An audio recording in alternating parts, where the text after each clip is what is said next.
अगर तुमने पार्ट 1, 2 और 3 मिस कर दिए तो ये कहानी तुम्हें अधूरी लगेगी और जो अभी होने वाला है वो समझ ही नहीं पाओगे। एक रहस्यमय आदमी पूरी दुनिया के हर स्क्रीन को हैक करके बता चुका है कि एक खतरनाक एस्टेरॉइड पृथ्वी की ओर आ रहा है जिसे रोकना नामुमकिन है। वो दावा कर चुका है कि वो हजारों सालों से जिंदा है और सिर्फ वही बचने का रास्ता जानता है। लेकिन अब वो जो करने वाला है उससे पूरी दुनिया की किस्मत बदलने वाली है। तो ध्यान से देखो, क्योंकि पार्ट 4 में सच और भी खतरनाक होने वाला है। मैं और मेरी टीम अपनी तकनीक की मदद से इस पृथ्वी को छोड़कर किसी दूसरे ग्रह पर जाकर नया जीवन शुरू कर सकते हैं, लेकिन बाकी लोग, यहाँ के सभी लोग इस विनाश में मारे जाएंगे। मैं सबको नहीं बचा सकता। वो इसका कारण बताते हुए कहता है, धरती पर इतना धातु और संसाधन मौजूद नहीं है कि हम इतने बड़े अंतरिक्ष यान बना सके जिनमें पूरी मानव जाति को किसी दूसरे ग्रह पर ले जाया जा सके।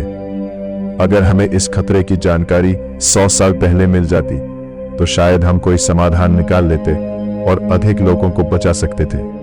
लेकिन अंतरिक्ष विज्ञान दुनिया का सबसे कठिन और जटिल क्षेत्र है। यहाँ किसी भी चीज की पूरी तरह सटीक गणना करना बहुत मुश्किल होता है, क्योंकि सौर मंडल, ग्रह और आकाश गंगाएं लगातार गतिशील रहती हैं।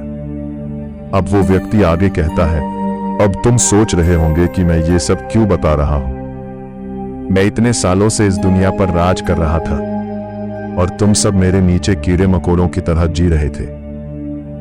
तुम सब मेरे लिए एक तरह से पालतू जीवों जैसे थे। वो आगे कहता है, लेकिन जब कोई मालिक अपने जानवरों के साथ लंबे समय तक रहता है तो उससे लगाव भी हो जाता है। तुम लोग मेरी जनता हो, या यूं कहो कि मेरी कठपुतलियां या मेरे खिलौने। मैंने हजारों सालों में एक विशाल साम्राज्य बनाया और इस पूरी दुनिया को एक सिमुलेशन की तरह नियंत्रित किया। फिर वो कहता है, अब मैं तुम्हें भ्रम में नहीं रखना चाहता, इसलिए मैं तुम्हें कुछ बड़े सच बताना चाहता हूं। तुमने जो इतिहास की किताबों में पढ़ा है वो पूरा सच नहीं है। उसमें बहुत कुछ मेरी बनाई हुई योजनाओं का हिस्सा है। अगर लोगों को पूरी सच्चाई पता चल जाती तो दुनिया में विद्रोह हो जाता,